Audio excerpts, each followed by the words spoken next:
Hello again, and welcome to another edition of Portsmouth This Week, the voice of Portsmouth Town Hall.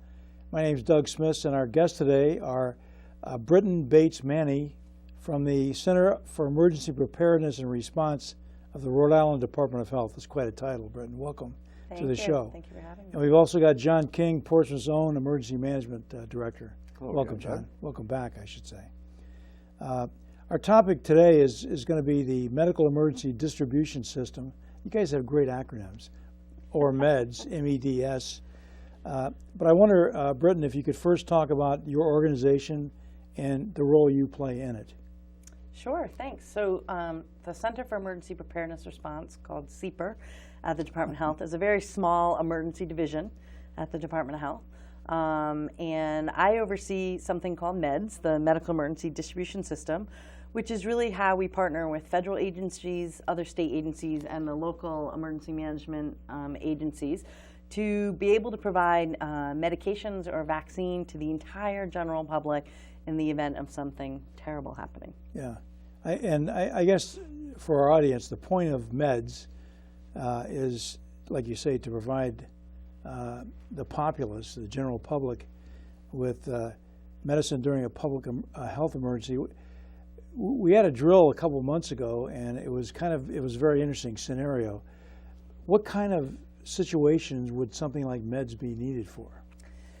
Sure. So we plan for the worst case scenario, and if we can handle the worst case things like a terrorist doing some sort of anthrax attack dispersal across the state that was the or an one area. And that's the worst thing. The worst thing is something sneaky has been spread that is going to kill people in Rhode Island. And the purpose of MEDS is to be able to get out medication to everybody in case you were exposed. So you may not have been, we may not even know yet, but we want to get drugs or vaccine into everybody to make sure that you don't get ill or die. It could also be used for something more simple. Maybe we have something terrible going on in a water supply or other things. We've had a big hurricane like you saw with Katrina, and we just want to get a new tetanus shot to everybody. Or H1N1. You saw H1N1 vaccines being done in group settings like this. Okay, the key feature of this response is another acronym, PODS, or Point of Dispensing. I guess, what are these and how do they operate? Great question. So pods are more or less happening at your high schools or other schools around the state of Rhode Island. The purpose of a pod is where we get together with different volunteers and first responders. The municipalities really run them with guidance from the Department of Health as to all the things they need to take into account to move large numbers of people through quickly and efficiently. But a pod is a place where people will go to get that medication or a vaccine in a group setting. I know when we had the drill back a couple of months ago, it was at the Middletown High School. And a lot of it has to do with processing people, as far as the volunteers go, you know, the people that are doing the signing in and that kind of stuff.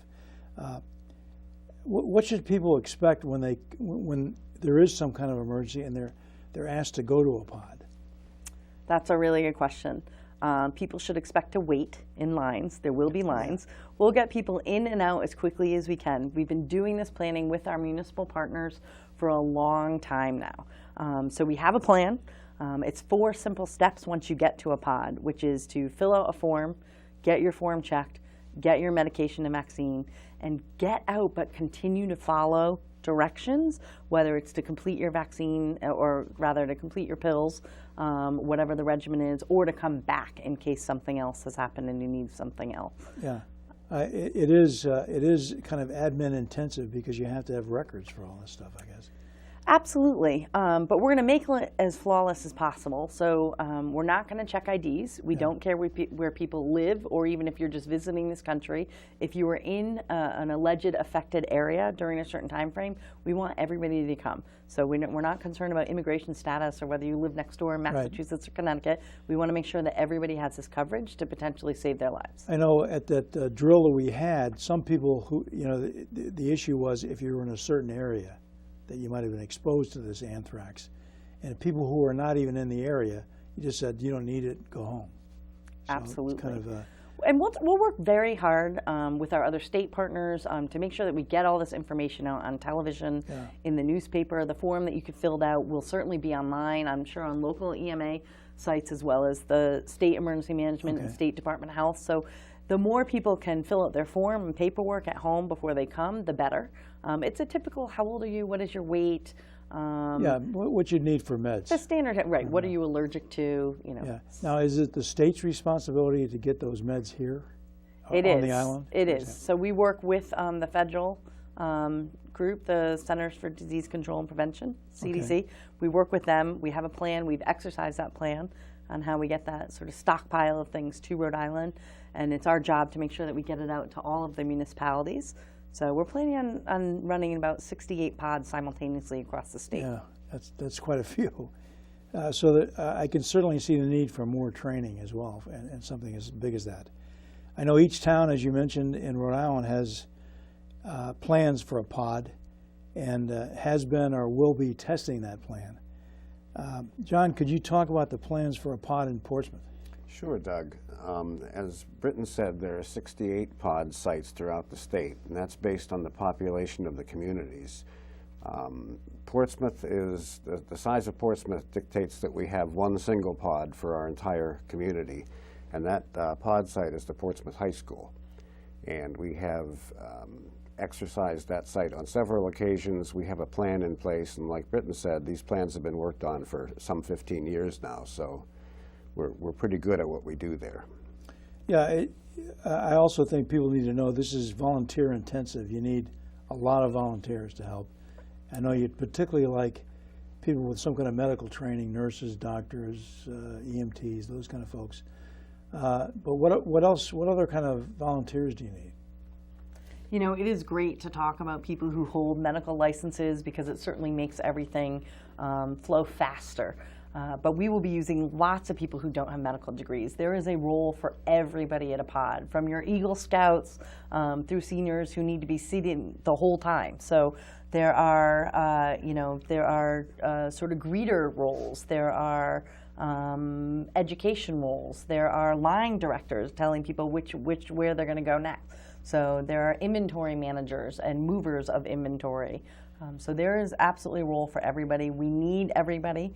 We will be using non-medical people to help dispense. So if they can read a map, so they understand that if people answer yes, no on the form this way, then it directs them to, you know, this antibiotic or nasal vaccine versus injectable vaccine, things like that. So there's a role for everybody. And if people are concerned that they don't know enough, I should tell them that we got the volunteers that went to the one in Middletown got a chance to kind of be in several different positions as we shifted around.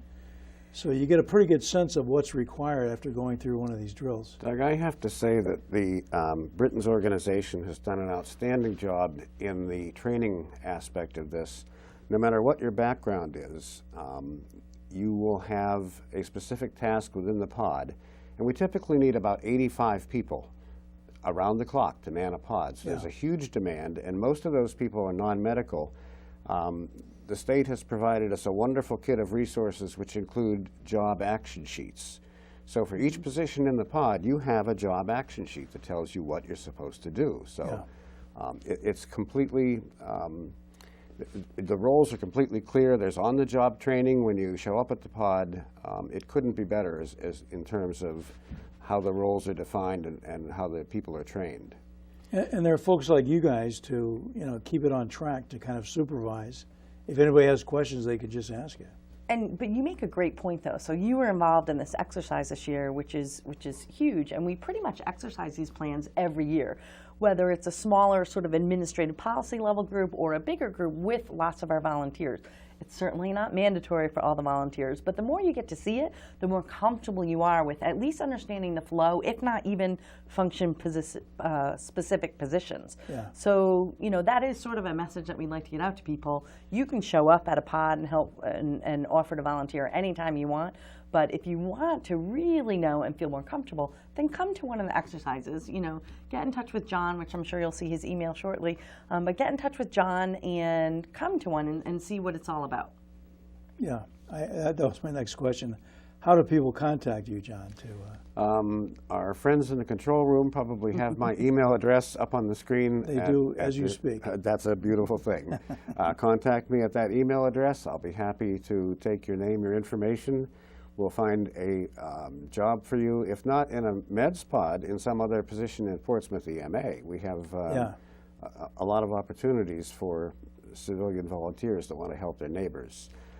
Later this year, Doug, we may actually stand up a pod exercise at the high school. Right now, that's a little unclear if we're going to be able to get that in this year before school opens up again, but we might be asking your department to come down and help us out, stand up the pod, and let our volunteers actually see the physical layout. That's incredibly valuable, as Britton said, to actually see the thing in operation. I think you're absolutely right, and I can tell you, like as I say, going through one of these things, it all became very clear as to what people's roles are and how to do it. So it's not you don't have to be a rocket scientist. Yes, and you don't have to know anything about the disease or the medical countermeasures in advance, because we'll teach you the most minimal stuff that you need to know on that day. Again, it certainly helps all of our medical professionals out there if you know what you're doing to come and volunteer. But there's also a benefit of volunteering that sometimes we forget to talk about. But if you volunteer and work in a pod, you get whatever the medical countermeasures are for you and your family first before it opens to the public. So that's nice. It keeps you focused on your job at the pod because you know your loved ones at home are taken care of. We don't need anything like, unfortunately, Katrina, where first responders all had to end up abandoning their jobs to go make sure their family and homes were taken care of. Yeah. It seemed, looking back to the training session that we had at the high school, it also seemed like one of the things you did when people came in, if they were an individual could come in for their family. In other words, the whole family doesn't have to actually come in. Right, as long as it's pills. Yeah, and get the meds and take them back and administer them that way. As long as you have the information for the family, which means downloading, the form at that time from home and filling it out before you come. And by the way, not just your family, your neighbor. So do we have some neighbor that's in need? Do we have particularly elderly another neighbors, family that you do a lot of work with? So really going old school and looking out for all of our neighborhood and our friends. If it's vaccine, however, you will have to come to the pod because we're never going to send needles home with people. Sure. Yeah. Probably a good idea. John, I know that you're planning perhaps to do another drill here at the high school this time. Have we done anything like that with, say, the fire department and the police department? Do they have? We've done in the past several years. We've done at least one exercise that I could recall. We've actually stood up the pod to administer H1N1 vaccine on 2 occasions within the past 5 years. So we've actually run people through, vaccinated people. Of course, the demand was not as huge as it would be for a large, say, a terrorist attack or something like that. But yes, we have stood up that pod, exercised it, and I hope we can do it again this year. Now, this whole process is basically a national process. It's done the same no matter where you are, right? Yes, so the CDC has worked with all the state coordinators to make sure that every state can do this. And every state handles their slightly differently. In Massachusetts, they won't call them pods. They'll call them EDSs because we all like our acronyms. Sure. So they're emergency dispensing sites. So it doesn't matter what it's called. The point is, everybody has the plan, the same concept of 4 easy steps in and out. Yeah, and I guess the point is if you're volunteering here and you move to another state or vice versa, you'd be familiar with what the system is and how it works. Very likely, Absolutely. Yes. I'd like to thank both of you guys for coming on board, and let's just hope we never have to really use one of these in serious fashion here. But thanks very much for coming in, Britton. You too, John. Thank you for having us. Thank you, Doug. Thank you. Appreciate it. Welcome back. I'm here with John King, Portsmouth Emergency Management Manager, to discuss some hurricane preparations. We are in the hurricane season, and NOAA is predicting a normal hurricane season this year, which is what that means is more than last year. John, as a coastal community, we're always vulnerable to these kinds of storms. What should everybody be thinking about at this point? Well, we're exceedingly vulnerable here, Doug, because of the geography and the way we have Narragansett Bay looking right into some of our low-lying areas. Just to touch more on the NOAA's forecast, they depend upon the Department of Atmospheric Science at the University of Colorado to predict these things. They're talking about 13 named storms this year, 6 of those storms developing into hurricanes, 2 of those storms becoming major hurricanes. And at the end of the day, the probability for at least one major hitting the East Coast is about 30%. A major meaning Category 3, 4, or 5 storm. Wow. All those can produce catastrophic damage. So in the back of your mind, there's a 30% chance we could have a major storm causing catastrophic damage here on the island. That's the takeaway from that. I guess the downside of this is it really doesn't make any difference what they forecast, because all of these things could come up anyway, anytime during the summer. Oh, absolutely. And I think just the fact that NOAA has put this out publicly shows that there are some increased risks of this stuff. What can people do now to start getting prepared? There are several things that people should be doing right now. We're in hurricane season. It began officially June 1st. It runs through November 30th. Be informed, make a plan, build a kit, and get involved. Could you discuss kind of each of those a little briefly? Sure. Being informed in our particular community, the most important thing I would say to people is know whether or not you live in a hurricane evacuation zone. If you go to the Portsmouth Emergency website online, we have the hurricane evacuation map available for download. If you don't have access to the internet, or you're unsure of your particular residence location on the map, you can contact our town planner, Mr. Crosby, at Town Hall. Just call Town Hall, ask for the town planner. Gary has access to a wonderful set of computer graphical interface tools for the town. He can tell you in an instant if you live in an evacuation zone. Know that. Be informed as to whether you live in an evacuation zone, and in the event of a hurricane, you will have to leave. Okay. Being informed also, I would think, means stay tuned to the news, listen to what's going on. Absolutely. Hurricanes are what we call long lead time events. Even in the most rapidly developing hurricane in my memory, which is Hurricane Bob, we still had about 72 hours of heads-up notice. So watch the nightly news. Keep an eye on the weather, whether it's through the internet or through radio, TV, the newspapers. Watch the weather every day. Hurricane will give us plenty of warning ahead of time. You know, another place where people can find some of that warning is on our website under the blog category, because you usually publish information about that well in advance. I do, but I would encourage people to even be more informed than that. By the time it gets to the emergency management website, it's something that you should take notice of It's closer immediately. than you should be. Right. I'd be more comfortable if people kept a better weather eye out through the summer months than the emergency management blog. Watch your TV weather news every night. Yeah. Okay. So 2 points: know where your house is, where you live, and whether you're in the bad zone, which is liable for flooding, etc. And I'm just keep. I'm also making an assumption here that everybody has their NOAA weather radio in their kitchen, on their bedside stand. Yeah. NOAA weather radio is a great tool to have, not only for long-term, long lead time events like a hurricane, but for a rapidly developing event like maybe tornadic activity and a thunderstorm. You have the same time alert that goes off and alerts you of that hazard. Okay, now how do people get one of those? I would say in the old days, Radio Shack has them, but I'm not sure that we have Radio Shacks nowadays. The big box stores all have NOAA weather radios. Okay. Online, excellent opportunity to buy NOAA weather radio. They all have what's called the same alerting feature, where if a threat is targeted for Newport County, your alarm will go off for a Newport County activation. Yeah. I just signed up for an app, a FEMA app.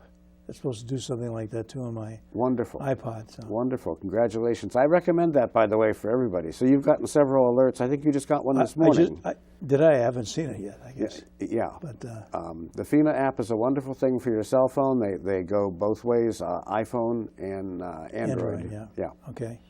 So keep informed. Just keep your eyes out. And the second thing is make a plan. Make a plan. And making a plan kind of dovetails with the first part of that, knowing whether or not you are in a hurricane evacuation zone. Make a plan may involve leaving your home and going to a place of safety outside the affected area, or it may involve sheltering in place. Those are two separate pathways to take, and they kind of stem from knowing your vulnerability, whether or not you're in an evacuation zone. But in either case, you have to, in your planning, make sure that every family member is aware of the plan. You have, everyone has each other's telephone number. You all have a telephone number of someone out of state, out of the affected area. To help you out with this, our friends at FEMA have some wonderful tools online at their website, ready.gov.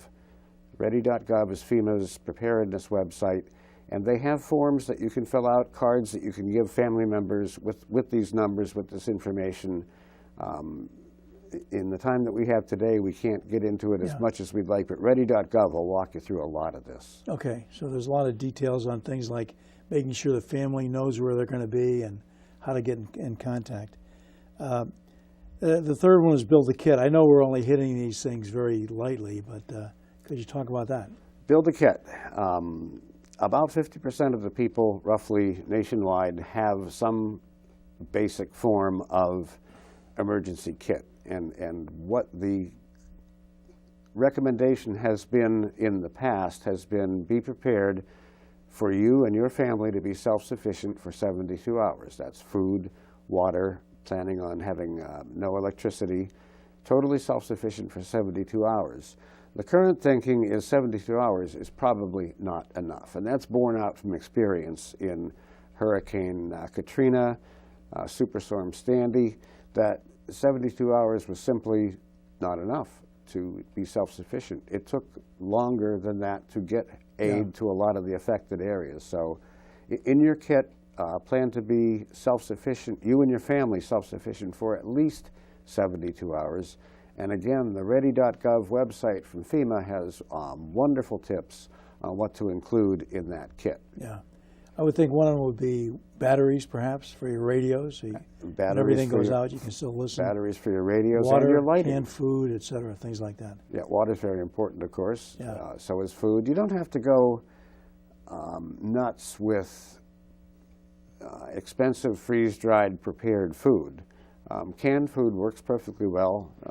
You could spend a whole lot of money on preparedness kits. As long as you have a hand can opener. That's a good point, Doug. A hand can opener is essential with canned food. Which may be an issue sometimes. Yeah, so all these things are important. As you say, there's more details available. Now, can they get to the ready.gov website through our Actually, website? We do have a link on there. On the Portsmouth Emergency website, there is a tab called Prepare. And under the Prepare tab, one of those places leads you to FEMA's ready.gov website. Okay. Our highly trained crew has got that up on the monitor, that website address. Okay, that's a good place to visit in all cases. Portsmouth Emergency should be your starting point to plan, build a kit, be informed, because a lot of the information is local. For instance, the Hurricane Preparedness brochure that's specific to Portsmouth, that has all the Portsmouth contact numbers, where to go for sheltering, who to contact. It also has links to the RISNR, the Rhode Island Special Needs Registry. If there are people that have mobility issues or functional needs, sign up on the Rhode Island Special Needs Registry, which is administered by the Department of Health. Ms. Bates, that was here earlier, is involved with maintaining that. Our first responder agencies know who the people are that are signed up on the Special Needs Registry. Before an event such as a hurricane, we'll make sure that those people are all set. We'll check in on them periodically. If you have functional needs, mobility issues, any of the above, sign up on the Rhode Island Special Needs Registry. You know, the problem with animals, with pets, always comes up during these things.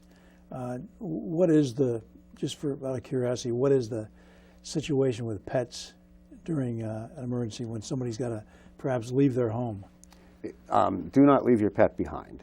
And this is part of being informed and making a plan. Right.